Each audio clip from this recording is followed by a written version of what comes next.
Okay, so I've been thinking about this and my brain is absolutely melting right now. I am sitting here at like 2 a.m. staring at the ceiling because I cannot stop obsessing over these Wednesday, March 25 spoilers for General Hospital. Like, I am genuinely unwell over this. The whole thing with Rocco, it's just weird. Like, really weird. The whole thing is just weird, but also kind of brilliant? Or maybe not. I don't know. Let me back up. Actually, no. First, I should mention the sheer insanity of what went down on Pier 55, because I feel like we are not talking enough about the psychological ramifications of what is happening to the youth of Port Charles right now. Rocco Falconeri, Dante's kid, Lulu's kid, spying on Brit, seeing Cullum, and then just pumping a bullet into the back of WSB director Ross Cullum.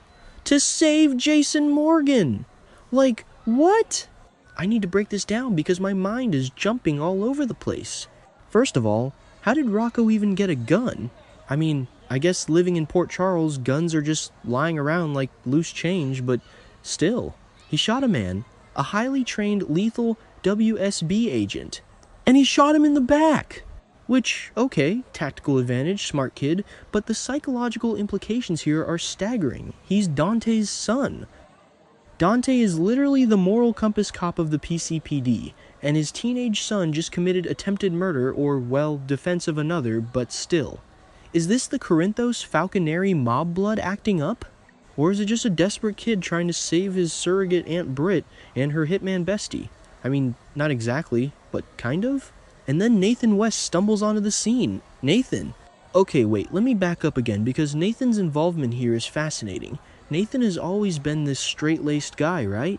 But he finds this horrifying scene. Britt is unconscious on the ground, Jason is hovering over her, and Rocco is just standing there with a smoking gun?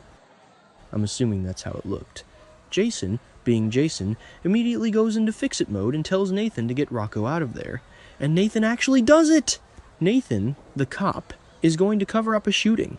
He tells Lulu what happened, and in the preview he says, "If you do exactly as I ask, no one will ever have to know."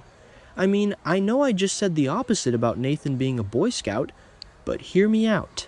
He's doing this for Lulu. He's doing it to protect Rocco from the system, and probably to protect Brit from whatever fallout Cullum's people would bring down on her.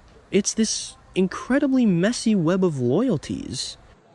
But then again, that doesn't explain why Nathan thinks he can outsmart the WSB, or maybe he can? Probably doesn't matter, but I noticed that Nathan has been acting a little more rogue lately, especially since he foiled Brennan's attempt to find Brit earlier. Wait, what was I saying? Oh right, Brit is unconscious because she hit her head. How did she hit her head? Did Cullum shove her? Did she trip while trying to run? Probably doesn't matter, but I noticed that Brit is always the one getting physically battered in these standoffs. When she wakes up and gets the disturbing news that Rocco's sweet, snooping Rocco shot a man for her and Jason, she is going to lose it. She's already terrified, trapped by Cullum's demands to finish the cold fusion prototype by tomorrow, or he kills her, Jason, and Rocco. And now Rocco has actually pulled a trigger. Jason is pushing her to trust Nathan to handle the cover-up, but how can they? Their whole Canada escape plan is completely shot to hell now. Jason is going to feel so guilty. He was supposed to protect her, and instead, a teenager had to shoot a federal agent to save him. It's a total inversion of Jason's usual role as the savior. Anyway, the point is... Wait, what was the point? Oh, the arrests. So Dante is going to arrest someone at the PCPD? My first thought was Jason. Because Dante cornered Jason outside Danny's basketball game earlier with that WSB warrant, right? But Jason made it to the pier, so did Dante let him go, or did Jason escape? If Jason is on the pier with Britt and Nathan, who is Dante arresting now? Is he arresting Jason after the pier incident? Or maybe not? I don't know. Actually, what if it's Valentin? Because the spoilers say Valentin Cassadine might be another arrest option since he clashes with Carly. Valentin is planning to surrender. Why? To protect Carly? Carly has been hiding him, and if the cops or the WSB find out she's harboring a fugitive, she's going down. But Carly disagrees with his plan. Of course she does. Carly always thinks she can control the uncontrollable. She's irritated with him for not warning her about his moves, like that surprise dinner he set up that Lucas interrupted. But if Valentin surrenders, Charlotte Cassadine is going to watch her dreams go up in smoke. Charlotte just wanted a normal life with her dad, and now he's going to turn himself in? It breaks my heart. I think it was episode 12 or 13, somewhere around there, where Charlotte was talking about her hopes, and it just felt so doomed. Valentin is trying to do the noble thing, which is so rare for a Cassadine, but it's going to destroy his daughter. Okay, but I need to talk about the law office. This is the part that is really messing me up. Alexis Davis and Danny Morgan walk into the law office and find Marco Rios on the floor, bleeding out. First of all, why is Danny there? He was just at his basketball game. Jason had that heartbreaking talk with him about moving in with Alexis because Jason has to leave town. So I guess Alexis took Danny to her office after the game, and they walk into a literal slaughterhouse. Cullum ambushed Marco with a knife because Marco stole Britt's meds. We knew Cullum was going to stab him, but the visual of Alexis and young Danny finding him, that is pure trauma. Alexis has been through enough, and Danny is just a kid. They call 911 and they try to save him, but Marco is fading fast. Is Marco going to leave that dying clue, the C or Cullum, on the legal file? I feel like he has to. Alexis specifically told him to leave handwritten notes on the brief. That cannot be a coincidence. It's Chekhov's handwritten note. Which brings me to the absolute most tragic, twisted, Shakespearean irony of this entire week. The medical drama at GH. Isaiah Gannon is calling for Trauma 1 stat. He's rushing a patient in. At first, I thought it was Marco, but the spoilers say Lucas Jones is insisting that someone isn't dying on his watch. Lucas is treating a trauma patient, and it looks like that patient is Ross Cullum. Because Rocco shot Cullum on the pier. So Cullum gets rushed to GH, and Lucas' sweet, grieving, terrified Lucas is desperately trying to save his life. Lucas doesn't know that the man bleeding out on his table is the exact same man who just brutally stabbed his boyfriend Marco to death across town. I cannot even begin to process the psychological devastation of this. Lucas has been so worried about Marco. He warned Marco that Cullum was dangerous. Marco didn't listen because he thought being Sidwell's son gave him immunity. And now Marco is dead or dying, and Lucas is using all his medical skills to save the murderer. When Lucas finds out, and he will find out, because Elizabeth is supposed to deliver the terrible news about Marco on March 25, it is going to destroy him. Will Lucas stop treating Cullum? No, he's a doctor. He took an oath. But the emotional toll?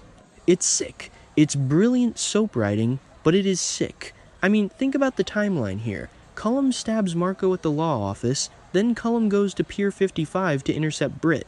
He blocks her escape, probably shoves her, hence the head injury, and then Rocco shoots him in the back. Then Cullum gets taken to GH where Lucas treats him. Meanwhile, Marco is found by Alexis and Danny, and maybe Marco gets brought to GH too? Imagine Marco and Cullum in adjacent trauma bays. Isaiah working on Marco, Lucas working on Cullum. It's poetry, dark, twisted poetry. But wait, if Cullum survives, he's going to frame Sonny for Marco's murder. We already know that from the other spoilers. Cullum meticulously plans his trail. So Cullum must survive Lucas's treatment, wake up, and immediately start pointing fingers at Sonny to save his own skin from Sidwell's wrath. Because Sidwell is going to lose his mind.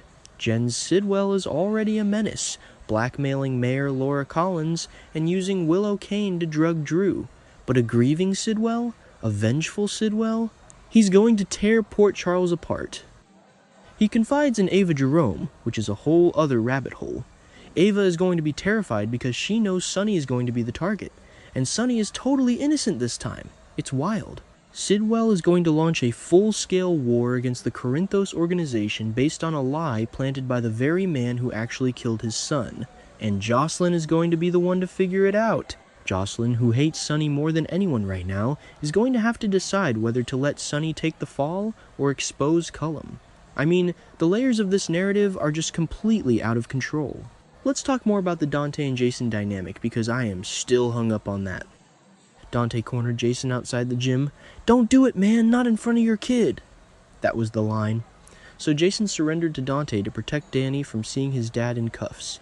But then Jason somehow gets to the pier.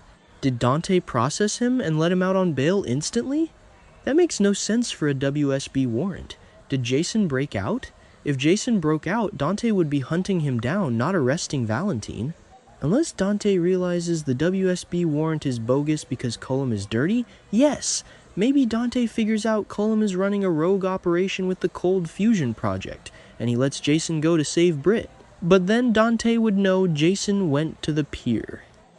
So if Dante shows up at the pier, he'll find Nathan covering up the shooting. The layers here are insane. I keep going around in circles. And what about Jack Brennan?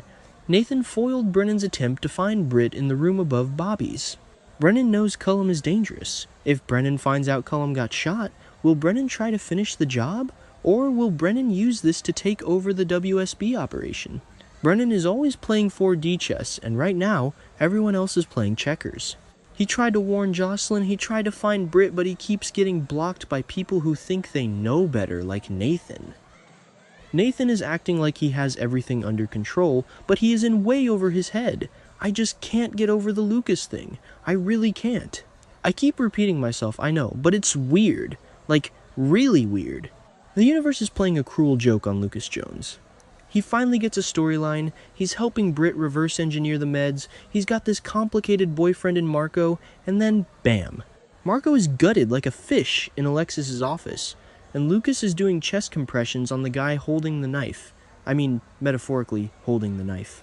Obviously, the knife isn't still in Cullum's hand. Or is it? No, Cullum got shot in the back, but you know what I mean.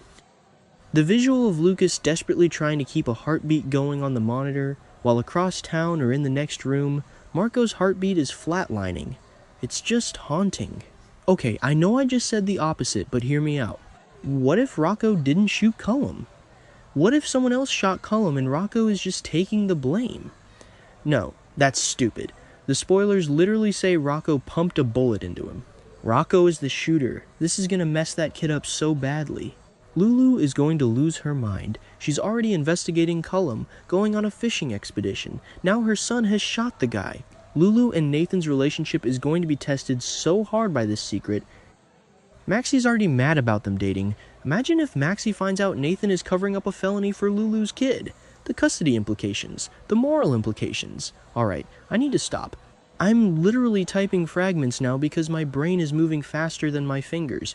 Wednesday is going to be a bloodbath. Port Charles is never going to be the same. I don't even know how they are going to resolve all of this. Jason is supposed to exit the canvas soon, so maybe he takes the fall for the shooting to protect Rocco? That would be classic Jason. He can't go to Canada with Britt anymore, so maybe he goes on the run as a fugitive for shooting Cullum, leaving Britt behind but ensuring Rocco doesn't go to jail. That actually makes perfect sense. Wow. Okay, maybe I did figure it out. Or maybe not, I don't know. I'm going to bed. Wait, no, I need to reread that preview transcript one more time.